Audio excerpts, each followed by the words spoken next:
nationalism is often lazily lumped in with the broader religious risk. Christian nationalism is even far more cancerous than that. The religious right seeks influence, but Christian nationalists of the MAGA Republicans, Christian nationalists demand total possession.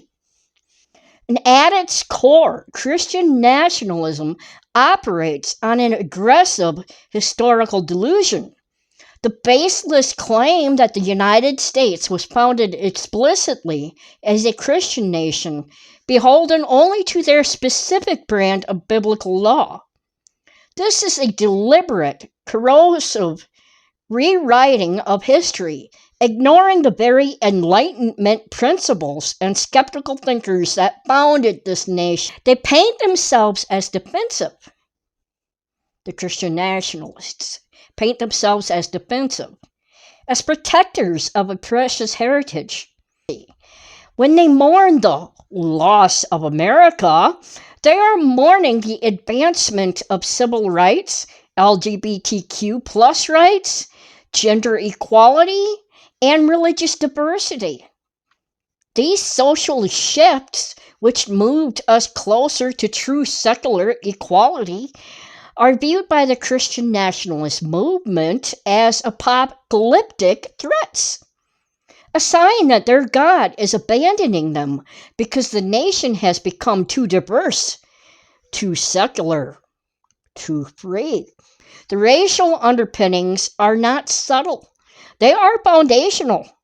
This isn't just about belief. It's about control over who counts as true Americans. So the most disturbing characteristic of Christian nationalism is its willingness to embrace political violence as a righteous tool.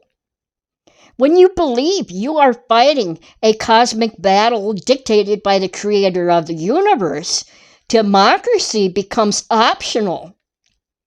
Compromise becomes blasphemy. Violence is simply a necessary act of spiritual cleansing. Now, I'm not saying I condone violence. I'm saying the Christian nationalists condone the violence. They see violence as a necessary act of spiritual cleansing. In other words, they use it for what they consider to be their own righteous purposes. So January 6th was the public manifestation of this mindset. The rioters didn't feel they were committing treason. They felt they were performing a duty. The rhetoric, the signs, the endless references to purity and righteous battle, it all served to provide an ideological framework for their anti-democratic coup attempt. And this willingness to resort to force did not end when the cleanup crews left the Capitol.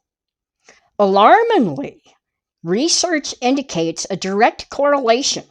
A disproportionately high number of Christian nationalists express acceptance of violence to take back the country. We see this played out daily. The obstruction and outright attacks against reproductive health care providers, the targeted harassment campaigns against educators, librarians, and drag performers, and the rise of organized vigilantism. This escalating hostility is fueled by political leaders who validate Christian majoritarianism, telling the faithful that they are justified in fighting back against the perceived existential threat of modernity. States where Christian nationalist political power is strongest are seeing demonstrably increased Christian on minority violence. This is not theoretical. This is a measurable, violent consequence of fusing religious fervor with political authoritarianism. The Christian nationalist ideology doesn't just motivate violence. It systematically undermines the very institutions that maintain a secular society. First, let's talk about science and reality. Adherence to Christian nationalist beliefs, the adherents of it, display widespread distrust of objective truth. They reject public health measures, not because of policy disagreement, but because science is viewed as a secular authority attempting to usurp divine authority. This makes them fertile ground for the most deranged conspiracy theories, particularly that of QAnon, which conveniently borrows the same end times and apocalyptic imagery that forms the backbone of fundamentalist eschatology. When your foundation is myth, reality is negotiable. Second, hostility towards pluralism. Christian nationalism demands social homogeneity.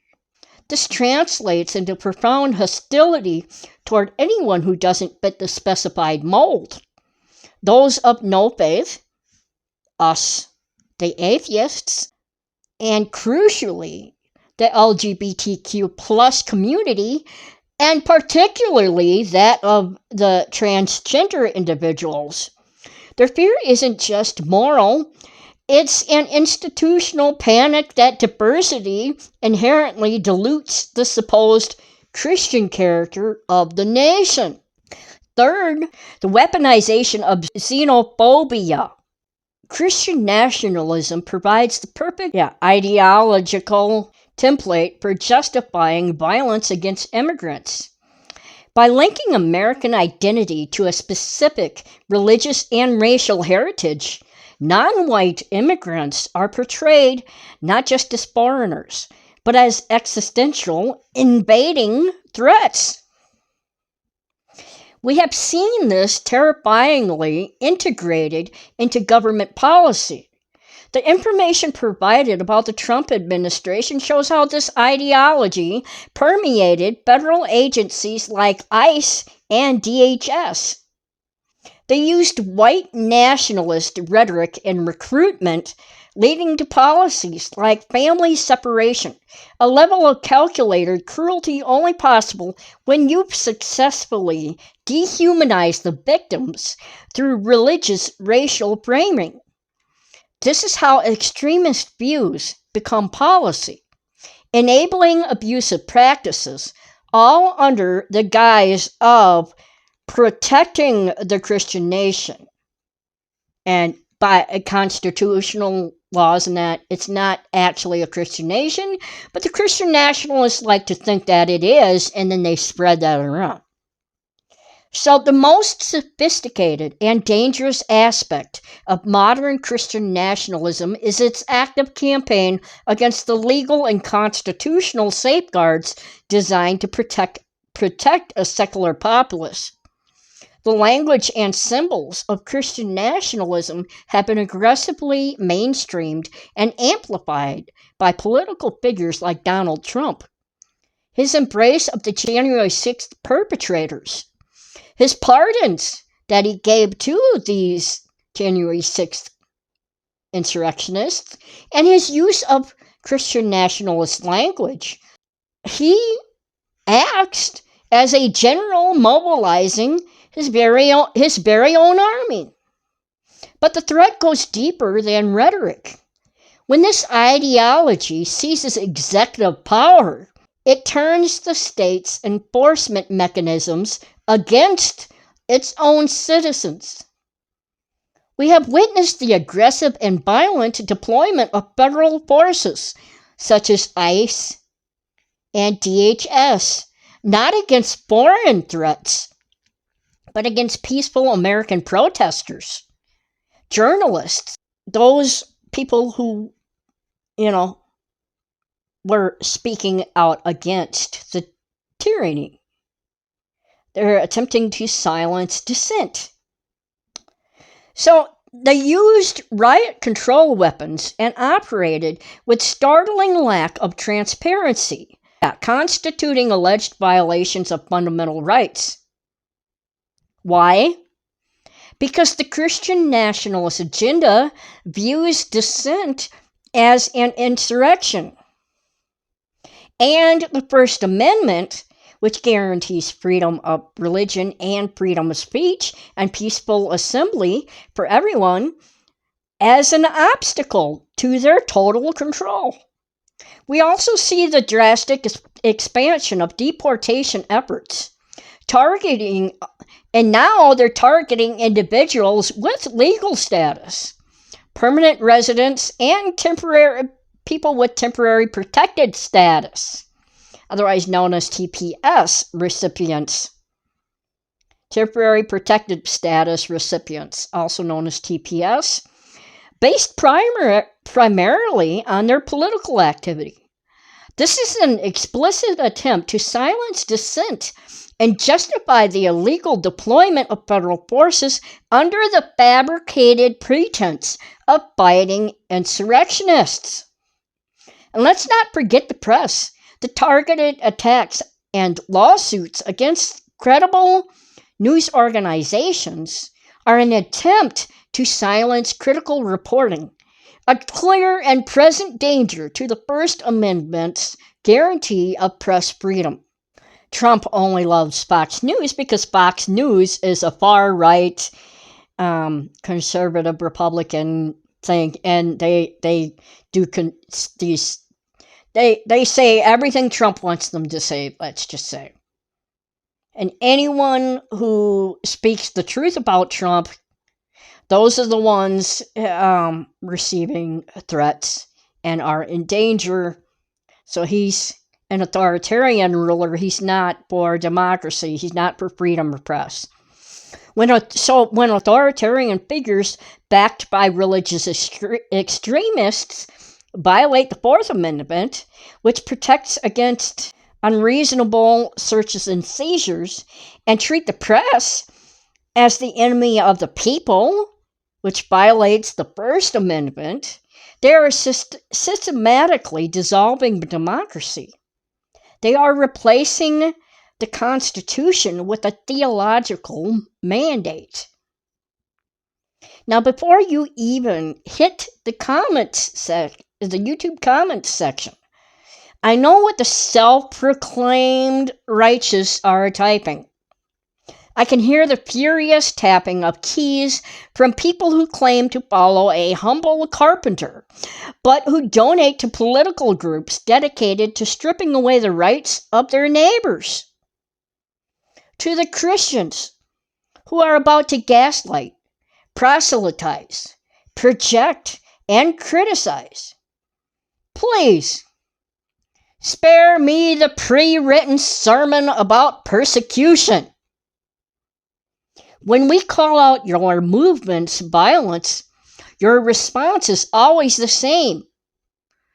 You're attacking Christians. We're being persecuted. No. When you are stopped from implementing theocratic policy that isn't persecution, that is democracy working. When you are criticized for using Jesus as a shield to endorse white supremacy and hate, that is secular accountability.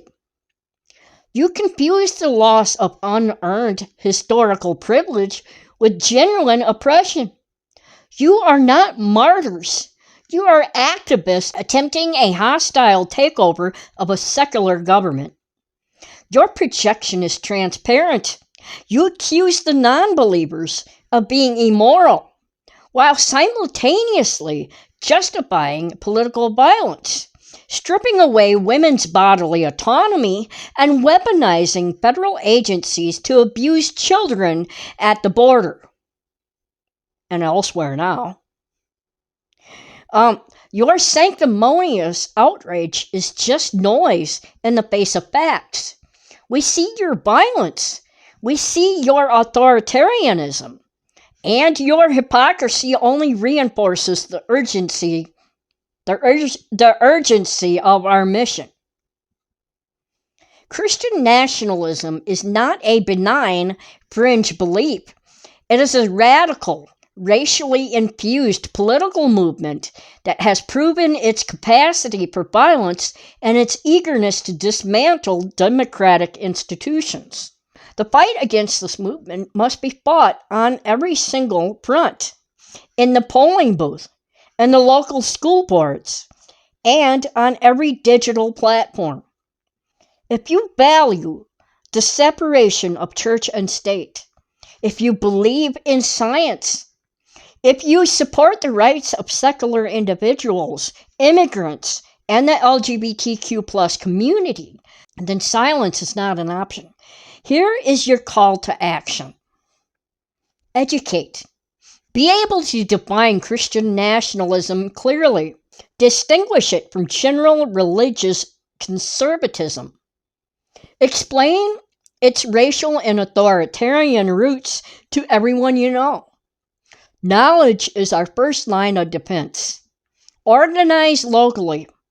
Support secular organizations that are actively monitoring and challenging Christian nationalist movements in local government and school boards.